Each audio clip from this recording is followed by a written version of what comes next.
ব্ৰহ্মায়া দিকৰি জীৱ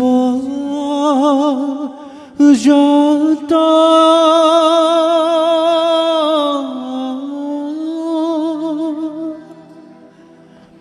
ৰাম ৰাম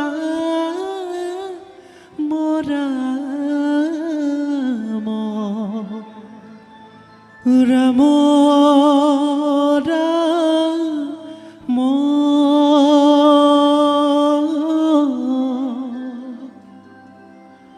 মায়া উজামা যে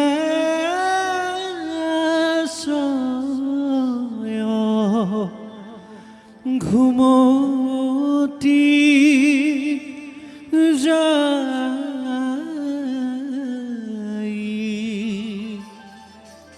ৰাম মায়া জামা যে আশ্ৰয় ঘুমতি যাই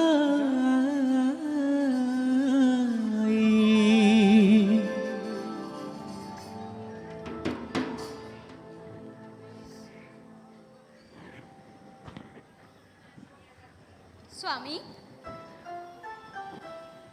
স্বামী আজি দেখোন বৰ বেজাৰ মনেৰে বহিল যদি মোৰ কিবা অপৰাধ হৈছে তেন্তে আপোনাৰ চৰণত ধৰি মিনতি কৰিছোঁ এই অভাগীৰ সকলো অপৰাধ পৰীক্ষণ কৰক স্বামী কিয় দেখিছোঁ আজি আপোনাৰ মলিন বদন তাতে আজি আপুনি সাধাৰণ আসনত বহিল যে বাইদেউ স্বামীৰ শাৰীৰিক অৱস্থা বৰ ভাল নহয় যেন পাইছোঁ গতিকে ৰাজবৈদ্যক মাতি অনা ব্যৱস্থা কৰিব লাগে কটা শাৰীৰিক অৱস্থাচোন ঠিকেই আছে কোনোবা সুন্দৰী লিগিৰি চকু পৰিল চাগে আজিনো আপোনাৰ এনেখন কৰিবলৈ কিহে পালে মই ভাবিলোঁ আপোনাৰ নিশ্চয় বেমাৰ হৈছে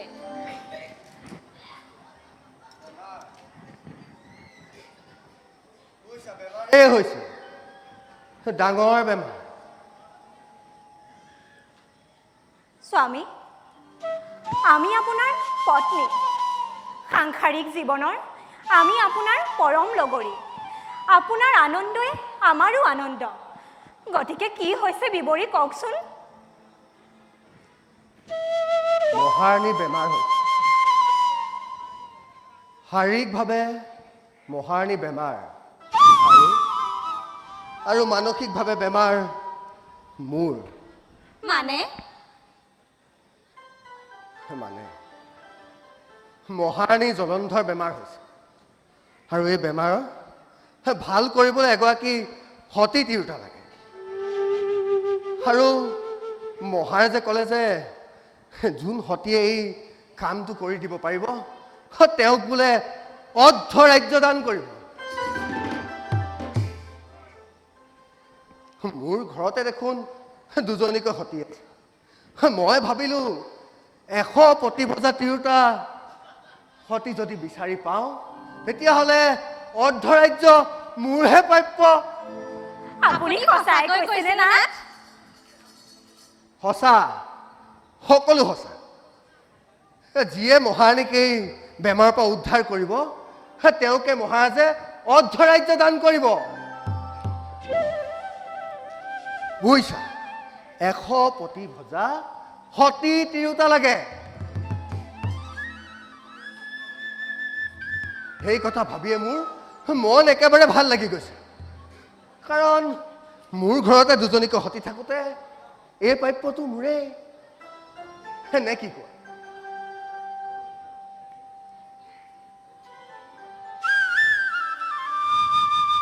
তোমালোকে কিবা চিন্তা কৰি থকা যেন পাইছোঁ খুলি ক'বানে বাৰু কি চিন্তা কৰি আছা প্ৰকৃততে স্বামী যিটো পাপ বুলি ভাবিছিলোঁ আজিখন সেয়া পুণ্যৰ ফালে গতি কৰিবলৈ সক্ষম হৈছে। মানে কি ক'ব বিচাৰিছা? প্ৰকৃততে স্বামী, প্ৰকৃততে মানে কোৱা। প্ৰকৃততে স্বামী, আমি মানে 100 পতি ভজিবলৈ এজনহে বাকী আছে। হে?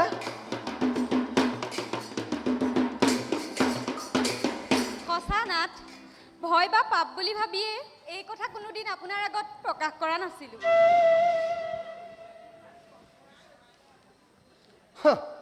কিন্তু আজি অৰ্ধৰাজ্য লাভ কৰা আশাত সকলোখিনি কৈ পেলা। হেৰ' ধৰ্মীহত, পিখাচিনী, হে বিশ্বাসঘাতক, তহঁতক আজি মই, হে তহঁতক আজি মই, তহঁতক আজি মই মাৰিয়ে পেলাই।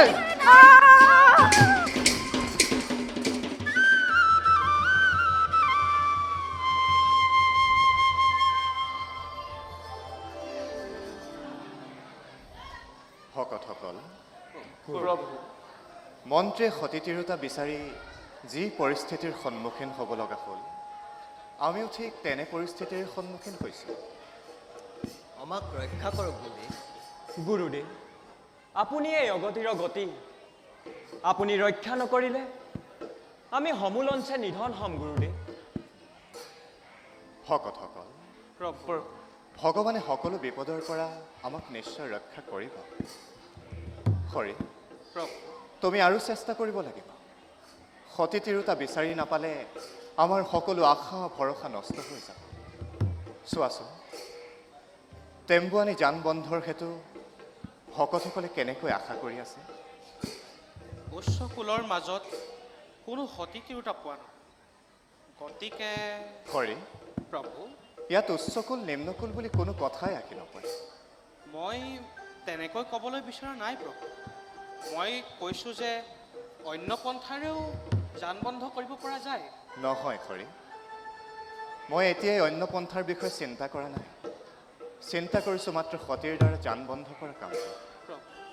ভকতসকল, প্ৰভু সতী হৈছে পবিত্ৰতাৰ প্ৰতীক, যি নিজ স্বামীৰ বাহিৰে পৰৰ স্বামীক নভজে, যি এক দেৱ এক সেৱাৰ দৰে নিজ স্বামীকেই দেৱতা জ্ঞান কৰি সেৱা ভক্তি কৰে।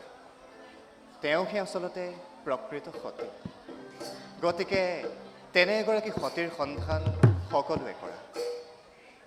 বাৰু, আজিলৈ সভাখন ইয়াতেই স্থগিত ৰাখোঁ। ভাল প্ৰভু।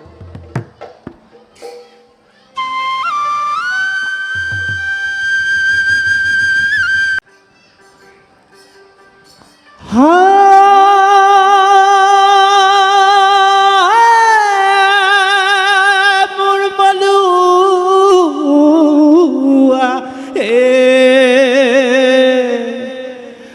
কোনে মাৰিলে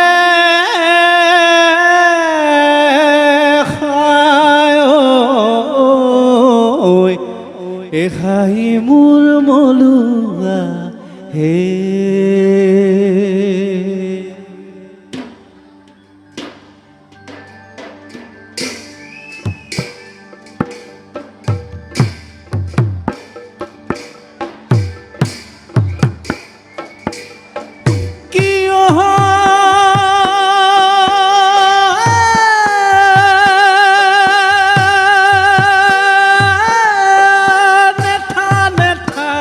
কৰিতাই হাই হৰি নেথা নেথা কৰিতাই হাই হৰি নেথাতেই নেথাতেই নেথাতেই ধৰি ধৰি কান্দে মোৰ মলুৱা হে। মলুৱা হাই হাই মোৰ মলুৱা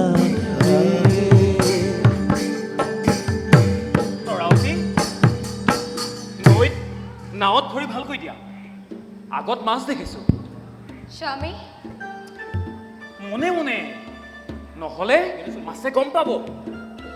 চাওকচোন স্বামী।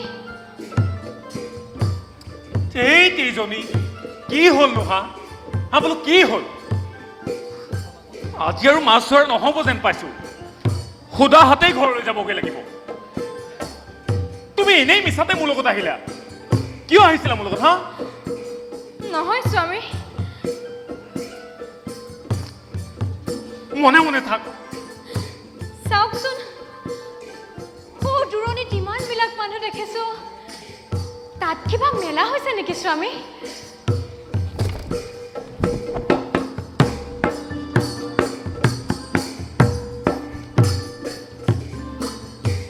বোলে এলদেও লোটা নিয়াছেও এইবিলাক গম পালে কি এই তোৰে মোৰে পেটটো ভৰিব নেকি হা নহয় স্বামী, এই কেলেনো আনিছিলো জানো এইবোৰক আজি সুদা হাতে ঘৰলৈ যাবগৈ লাগিব এই বোলো মেলুৱৰীহে মেল এই ঠুকুৰীৰনো কিহৰ মেল তাতে সতী নে কিবা এজনীৰ বোলে এই মেল হৈছে হ'ল এতিয়া হ'লনে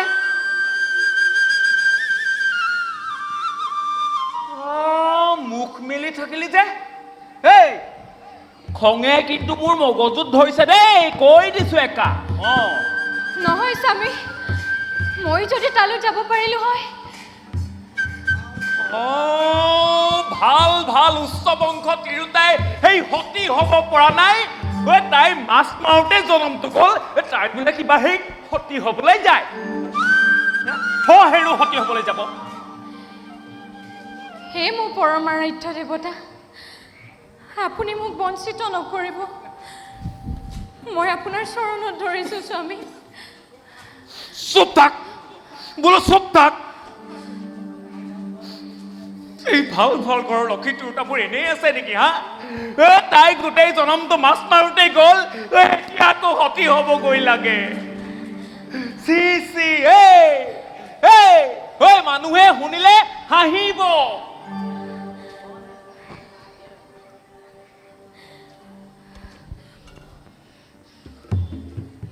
স্বামী, তোমাৰ চৰণত মোৰ সৰ্বাত্মা প্ৰণিপাত জনাই মই সৎ চিন্তাৰে কৈছো স্বামী, ময়ে সতী। হে আকাশ বতাহ জল স্থল চন্দ্ৰ সূৰ্য সকলোকে সাক্ষী কৰি কৈছো প্ৰভু, ময়ে শান্তি, ময়ে সতী। তৰাৱতী তৰাৱতী তই মোৰ নাক কাণ কটা যোৱাৰ বুদ্ধি কৰিছ নেকি হা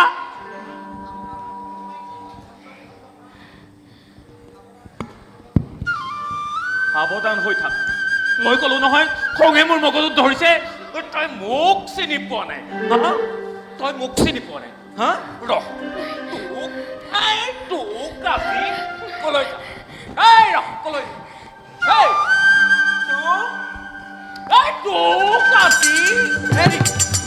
কি কৰে চি চি চি চি আপুনি এইবিলাক কি কৰিব ওলাইছে নাৰী হত্যা মহাপাপ হে দে আপুনি কোন মই নাজানো মোৰ দুখ ক্ষমা কৰক কোনো কথা নাই খং অধৰ্ম অৱশ্যে পৰিস্থিতিয়ে খঙৰ বশৱৰ্তী হ'বলৈ বাধ্য কৰে যি কি নহওক ক্ষমা খুজিলে ক্ষমাদান দিয়াটো ধৰ্মৰ কথা সেদে আমি সাধাৰণ মানুহ সেদে সেই এনেকুৱা এখন কাৰ্য কৰিবলৈ গৈ আমি জানো লাজত নপৰিম দেৱ তুমি আচৰিত নহবা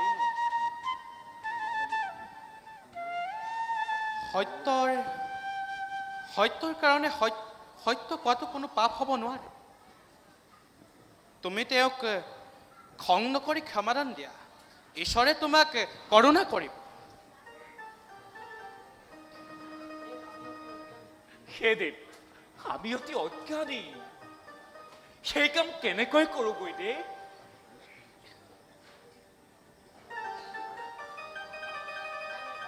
নাই তেনে কথা নক'ব ইয়াত জ্ঞানী বা অজ্ঞানী কথা নাহে সেদেৱ যে কি নহ'লেও সেয়া জানো মিছা অহংকাৰ নহয়? এয়া কোনো অহংকাৰ নহয়, ইচ্ছা শক্তিৰ এক নিবেদন মাথো। আপুনি কোনো চিন্তা কৰক, শ্ৰীমন্ত শংকৰ গুৰুজনাই আপোনালোক দুয়োৰে কথা জানিব পাৰিছে, সেইবাবে মোক আপোনালোকৰ কাষলৈ পঠিয়াইছে। হে ভগৱান, এয়া কি শুনিছো? এইজনীয়ে কৰা অহংকাৰবোৰৰ কথা এই শংকৰ গুৰুজনে শুনিলেগৈ যেন পাইছো। কেতিয়া তাৰ সি বিধান দিবলৈহে মাতিছে। সেইদিন আমাক ক্ষমা কৰক দেৱ, আমাক ক্ষমা কৰক। নাই নাই, তুমি ভয় নকৰিবা, গুৰুৱে কাকো খং নকৰে। যদি এই কথা সত্য বুলি প্ৰমাণিত হয়, তেন্তে এই জগতত হ'ব চিৰস্মৰণীয়। আৰু যদি অসত্য হয়, তেন্তে জগতত এনে কি বিধান আছে যে কাৰোৰে লগত তুলনা কৰিব নোৱাৰি? হে বন্ধু, গুৰুৱে কাকো শাস্তি নিদিয়ে, তেওঁ সকলোকে ক্ষমাদান দিয়ে। এতিয়া এনেই সময় নষ্ট নকৰি যাওঁ বলক।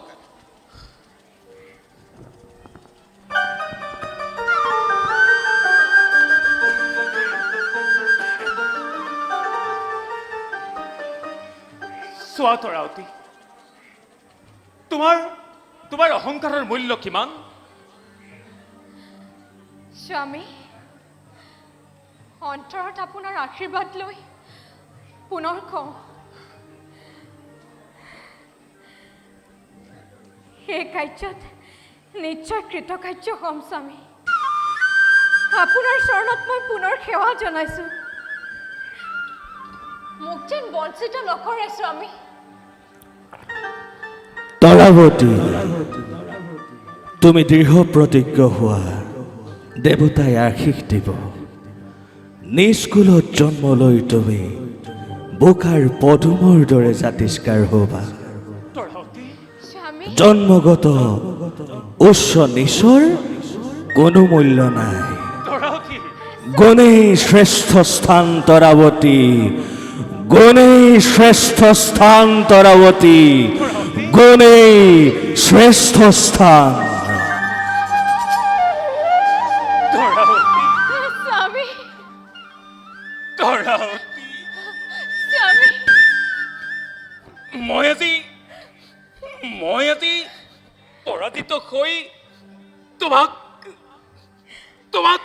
আশীৰ্বাদ দিছো তৰাৱতী। স্বামী, তুমি সফল হোৱা তৰাৱতী। স্বামী, তৰাৱতী, স্বামী।